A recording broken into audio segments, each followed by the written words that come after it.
नमस्कार दोस्तों, मेरा नाम है Shubham Malu and I welcome you all to the professional talk. एक बार फिर मैं हाजिर हूँ आपके सामने एक नई वीडियो लेकर। आज की वीडियो में हम बात करने वाले हैं साइबर सिक्योरिटी अटैक्स के बारे में और आप उनसे किस तरह से बच सकते हैं। दोस्तों, कोविड-19 की वजह से बिजनेस में एक बहुत ही बड़ा ऑपरेशनल चेंज आ गया है। Most of the businesses work from home allow कर रहे हैं और आपके मेजरली डॉक्यूमेंट्स एंड कॉन्ट्रैक्ट्स सारे के सारे डिजिटलाइज फॉर्म में सेव होते हैं। ये चीज़ आपके बिजनेस को फ्लेक्सिबल तो बनाती है, लेकिन उसके साथ साथ ही एक साइबर अटैक की रिस्क काफ़ी इंक्रीज कर देती है, क्योंकि आपके इम्पोर्टेंट डॉक्यूमेंट्स, इम्पोर्टेंट कॉन्ट्रैक्ट्स सारे जब ऑनलाइन पड़े हुए हैं तो उनकी सिक्योरिटी होना एक बहुत ही इम्पोर्टेंट स्टेप है। दोस्तों, आपने रिसेंटली बहुत ही सारे एग्जाम्पल्स सुने होंगे कि किसी कंपनी का डेटा लीक हो गया या बहुत सारे ट्विटर अकाउंट्स को हैक करके उनसे बिटकॉइन के माध्यम से हैकर्स ने रुपये मांग लिए पब्लिक से। और आज के ज़माने में जिस तरह से हम लोग इंटरनेट पे डिपेंड होते जा रहे हैं, उसी तरीके से साइबर अटैकर्स और साइबर अटैक की संख्या भी बढ़ती ही जा रही है। दोस्तों, ये सोचना बहुत आसान है कि आपका एक स्मॉल बिजनेस है या एक मीडियम साइज बिजनेस है तो शायद साइबर अटैकर्स आपको अटैक नहीं करेंगे। बट यहाँ पर मैं आपको एक फैक्ट बता दूँ कि 40% ऑफ द साइबर अटैकर्स सिर्फ स्मॉल बिजनेसेस को टारगेट करते हैं। और दूसरी बात, अगर आप अपने आप को बड़े बिजनेस से या लार्ज बिजनेस से कंपेयर कर रहे हैं कि शायद लार्ज बिजनेस के पास ज़्यादा इंपॉर्टेंट डेटा होगा, दैट इज़ ऑब्वियस। लेकिन एज ए स्मॉल बिजनेस आपके पास बजट नहीं होता है कि आप कोई सिक्योर नेटवर्क खड़ा कर सके अपनी कंपनी के अंदर, या फिर आपके पास एक्सपर्टीज़ नहीं होती है। इसीलिए आपके जो लेस सिक्योर नेटवर्क होते हैं उनको साइबर अटैकर्स इजीली बाईपास कर सकते हैं। There are only two things which cyber attackers want from you: your data and your money. In this world where knowledge is power and data is money, वहीं पे अगर आपका पूरा business ही online हो तो आपके लिए तो cyber security top most priority होनी चाहिए। अभी रिसेंटली एक न्यूज़ आई थी कि कैरी मिनाटी करके एक यूट्यूबर है जिनके 24 मिलियन प्लस फॉलोअर्स है, जो कि यूट्यूब कम्युनिटी के अंदर काफ़ी फेमस है। उनका यूट्यूब चैनल ही हैकर्स ने हैक कर लिया था।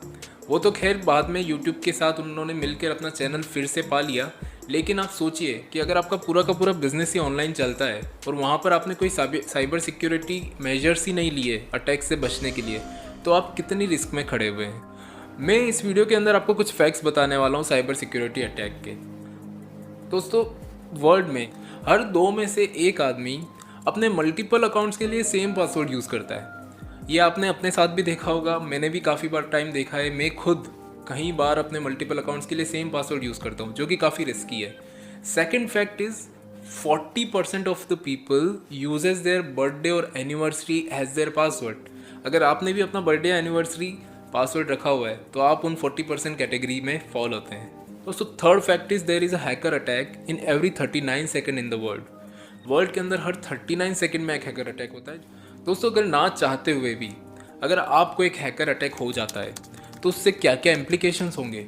आपके क्लाइंट्स लॉस हो सकते हैं, आपकी रेवेन्यू लॉस हो सकती है, आपका जो बिज़नेस है उसमें ऑपरेशनल डिस्ट्रप्शन आ सकती है, आपका बिज़नेस टेम्परेरी बंद हो सकता है, आपके क्लाइंट्स का कॉन्फिडेंशियल डेटा चोरी हो सकता है, आपके क्लाइंट्स या फिर आपके दूसरे एम्प्लॉयज़ आप पे लॉ सूट फाइल कर सकते हैं, आपका इंटेलेक्चुअल प्रॉपर्टी जो कि एकदम कॉन्फिडेंशियल आप ही का प्रॉपर्टी है वो भी चोरी हो सकता है, आपकी जो पर्सनल आइडेंटिफाइबल इंफॉर्मेशन है वो भी चोरी हो सकती है। तो आपको यहाँ पर सोचना है कि साइबर सिक्योरिटी आपके बिजनेस के लिए सबसे इम्पोर्टेंट चीज़ है। दोस्तों, इस वीडियो को बनाने का मकसद मेरा ये था कि मैं आपको 8 ऐसी बेस्ट प्रैक्टिसेस बताऊं जिन प्रैक्टिसेस को अगर आप फॉलो करेंगे अपने बिजनेस के अंदर तो आप काफ़ी हद तक साइबर सिक्योरिटी अटैक से बच सकते हैं। So first best practice is use a fire wall. दोस्तों, फायर वॉल जो होता है वो आपके नेटवर्क में एक वॉल की तरह काम करता है। ये वॉल जो आउटसाइड हैकर्स है उनको आपके नेटवर्क के अंदर घुसने से बचाते हैं। बहुत सारी companies in addition to a standard external firewall हमारे डिपार्टमेंट वाइज भी एक इंटरनल फायरवॉल भी लगा देती है, जो कि एक एडिशनल सिक्योरिटी प्रोवाइड करता है। और आज के टाइम पे जिस तरह से वर्क फ्रॉम होम में पुश मिल रहा है, अगर एम्प्लॉयज़ ने अपने होम नेटवर्क में भी फायरवॉल नहीं लगाई है तो उनके लिए भी ये काफ़ी रिस्क है और कंपनीज़ के लिए भी काफ़ी रिस्क है कि डेटा चोरी होने का खतरा काफ़ी बढ़ जाता है। सो इट इज़ एडवाइजेबल कि अगर आप वर्क फ्रॉम होम भी कर रहे हैं तो आपके जो लोकल जो आप वाईफाई नेटवर्क यूज़ कर रहे हैं, जो कि एक आपका होम नेटवर्क है, उस पर भी आप एक फायरवॉल सेटअप कीजिए ताकि कोई आउटसाइडर आपके नेटवर्क के अंदर इंट्रूजन ना करे और आपका डेटा चोरी ना करे। Second is document your cyber security policies. दोस्तों हमने देखा है कि एक small business normally word of mouth के बेसिस पे चलता है, जो आपने बोल दिया वो ही आप करते हैं, लेकिन आपका कोई ऑफिशियल डॉक्यूमेंट्स नहीं मेंटेन करते हैं, ना ही कुछ रिकॉर्ड्स होते हैं। और कोरोना के बाद ये चीज़ काफ़ी इंपॉर्टेंट हो गई है कि आप अपनी policy and procedure properly record करें। आपके एम्प्लॉयज़ को क्या काम करना है, उनकी कितनी रिस्पॉन्सिबिलिटी है, ये हर चीज़ एक रिकॉर्ड पे होनी चाहिए। साइबर सिक्योरिटी पॉलिसी उन्हीं पॉलिसीज़ का एक पार्ट होता है जो कि आपको अपनी कंपनी के अंदर रखनी ही चाहिए। दोस्तों हमने देखा है कि more than 77% of the organisation के पास साइबर सिक्योरिटी इंसिडेंट प्लान नहीं है। एक बार साइबर सिक्योरिटी अटैक आपके साथ हो गया, उसके बाद आपको क्या करना है, आपको उस चीज़ की रिपोर्टिंग किसके पास करनी है, आपको उसके बाद क्या क्या एक्शंस लेने हैं जिससे कि आपका जो डेटा चोरी हुआ है वो कम से कम हो, आपके पास कोई मनी का लॉस नहीं हो। और ये सब चीज़ों का ध्यान रखते हुए आपको एक साइबर सिक्योरिटी पॉलिसी ड्राफ्ट करनी होगी जिसके अंदर there will be multiple factors कि आपके एम्प्लॉयज़ का क्या रिस्पॉन्सिबिलिटी है, आपका एज ए कंपनी क्या रिस्पॉन्सिबिलिटी और क्या क्या आप मेजर्स ले रहे हैं साइबर सिक्योरिटी अटैक से बचने के लिए। आपके रेफरेंस के लिए मैं एक साइबर सिक्योरिटी पॉलिसी का ड्राफ्ट लिंक में अटैच कर रहा हूँ, please go through my description. Third point is planning for your mobile devices. दोस्तों BYOD सिक्योरिटी पॉलिसी 2020 की एक रिपोर्ट है जिसके अंदर उन्होंने बताया कि 67% of the businesses are allowing BYOD। BYOD मतलब होता है ब्रिंग योर ओन डिवाइस। इसका मतलब एम्प्लॉयज़ अपने खुद के मोबाइल या लैपटॉप को कंपनी के काम के लिए यूज़ कर सकते हैं। तो उसका मतलब ये हुआ कि कंपनी का डेटा वो अपने पर्सनल कंप्यूटर पे भी वर्कआउट कर सकते हैं। तो इसके लिए इम्पोर्टेंट हो जाता है कि आपकी कंपनी के पास एक BYOD पॉलिसी हो। उस पॉलिसी के अंदर सारी चीज़ें मेंशन हो कि किस किस तरीके से आपको अपना डेटा प्रिजर्व करके रखना है और सेव करके रखना है। दोस्तों जिस तरीके से पॉपुलैरिटी इंक्रीज़ हो रही है वेरेबल वाईफाई डिवाइसेस की, जैसे कि आपकी स्मार्ट वॉच हो गई या फिर आपके फिटनेस बैंड्स हो गए, उन सब चीज़ों को भी आप इन पॉलिसी में कवर कीजिए बिकॉज वो चीज़ें भी काफ़ी इंपॉर्टेंट हो जाती है हैकर्स को एक्सेस मिलने के लिए आपकी पर्सनल बिलोंगिंग्स का। और इसी के साथ साथ आप अपने एम्प्लॉयज़ को गाइड कीजिए कि आप जो भी BYOD डिवाइस या कंप्यूटर आपका पर्सनल भी यूज़ कर रहे हैं, लेकिन उनका आप सिक्योरिटी अपडेट हमेशा प्रॉपर रखें, हमेशा आप उसको अपडेटेड रखें और उसके अंदर कंपनी की जो पासवर्ड पॉलिसी होती है उसको भी प्रॉपरली फॉलो करें। Fourth point is educate all employees. दोस्तों एक बिजनेस के अंदर employees different kind of work करते हैं, from onboarding to retirement. हर एम्प्लॉयज़ काफ़ी सिचुएशंस को फेस करता है एक बिज़नेस के अंदर। तो आपके लिए as a company, as a businessman important है कि आप अपने एम्प्लॉयज़ को प्रॉपरली एजुकेट करें टू बाइफरकेट कि क्या चीज़ जेन्युइन है और क्या चीज़ फेक है।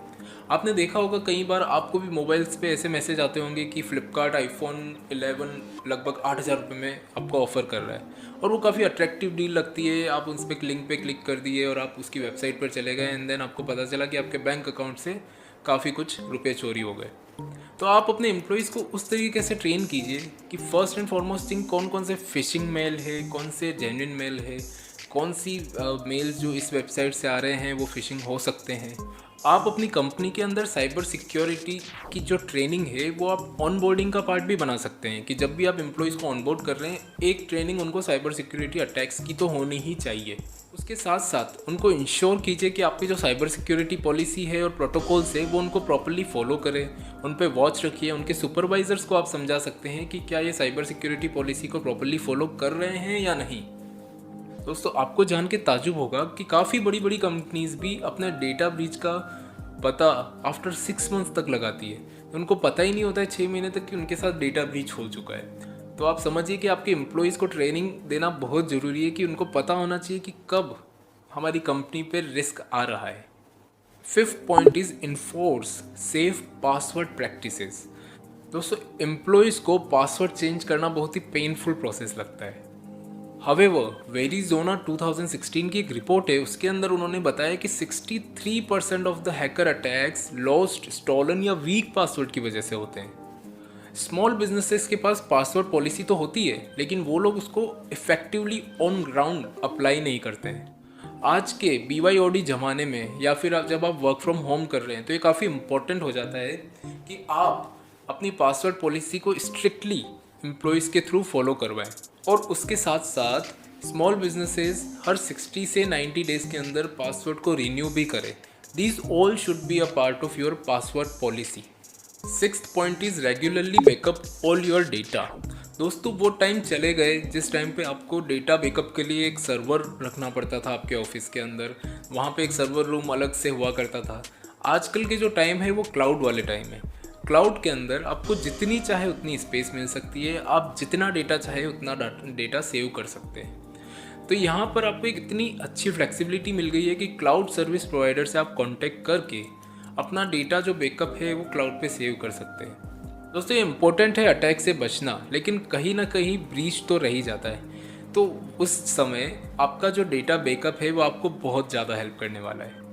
बिकॉज अगर आपके साथ डेटा ब्रीच हो भी जाता है तो, और अगर आपके पास एक बैकअप अवेलेबल है, तो आपको कोई टेंशन नहीं है किसी भी हैकर को कोई भी पैसा देने की। आपके पास अगर बैकअप अवेलेबल है तो आप उस बैकअप को रिट्राइव करके फिर से अपना बिजनेस चालू कर सकते हैं। So it is very important to back up your data. दोस्तों 7th best practice is install an anti malware software into your computer और योर एम्प्लॉयज़ कंप्यूटर। दोस्तों आप कितना भी ट्राई कर लें अपने एम्प्लॉयज़ को कंट्रोल करने का, या आप कितना भी भरोसा दिखा दें अपने एम्प्लॉयज़ के ऊपर कि वो लोग ऐसे फिशिंग ईमेल को क्लिक नहीं करेंगे, बट वेरिजोना 2016 की एक रिपोर्ट है, वो रिपोर्ट ऐसा बोलती है कि अराउंड 57% ऑफ एम्प्लॉयज़ ने फिशिंग ईमेल्स को क्लिक किया है। और अगर फिशिंग ईमेल एक बार क्लिक हो जाता है तो फिर क्या होता है कि एक मालवेयर आपके लैपटॉप या डेस्कटॉप पे आके इंस्टॉल हो जाता है और वो वहाँ से डेटा हैक करना चालू कर देता है। तो इसलिए इम्पोर्टेंट है कि आप एक स्टेप आगे चलें और एंटी मालवेयर सॉफ्टवेयर जो मार्केट में अवेलेबल होते हैं उनको भी अपने एम्प्लॉयज़ के कंप्यूटर में इंस्टॉल करवाएं। बिकॉज मान लीजिए फिशिंग अटैक हो भी गया तो एंटी मालवेयर सॉफ्टवेयर एटलीस्ट आपका जो मालवेयर है उसको प्रोटेक्ट करेंगे आपके कंप्यूटर के डेटा को चुराने से। So this is a very important step. And 8th and last point is use multi factor protection. This is a very important point. आज के टाइम में आपने देखा होगा काफ़ी सारी वेबसाइट्स ने ये चीज़ को इन्वॉल्व कर लिया है। मल्टी फैक्टर प्रोटेक्शन का मतलब ये होता है कि एडिशनल प्रोटेक्शन, जैसे कि आपने कहीं भी किसी भी वेबसाइट में पासवर्ड एंटर किया है, so that is first layer of protection. And additionally वो जब आपके OTP की डिमांड करता है, so that is second layer of protection.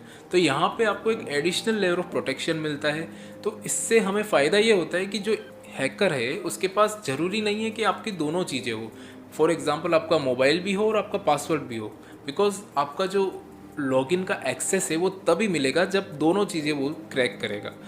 Therefore we suggest that आप मल्टी फैक्टर लॉगिन का भी इस्तेमाल करें जब भी आप कोई personal as well as company का काम करते हैं।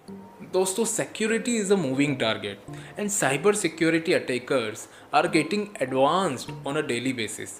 तो इसके लिए ज़रूरी है कि आप भी जो लेटेस्ट ट्रेंड्स चल रहे हैं, जो लेटेस्ट अटैक्स हो रहे हैं, उन सब में अपडेटेड रहें। So friends, if you will protect your data then you will save your money. अगर आपको इस वीडियो से थोड़ी सी भी वैल्यू मिली है then please support me with liking and sharing this video.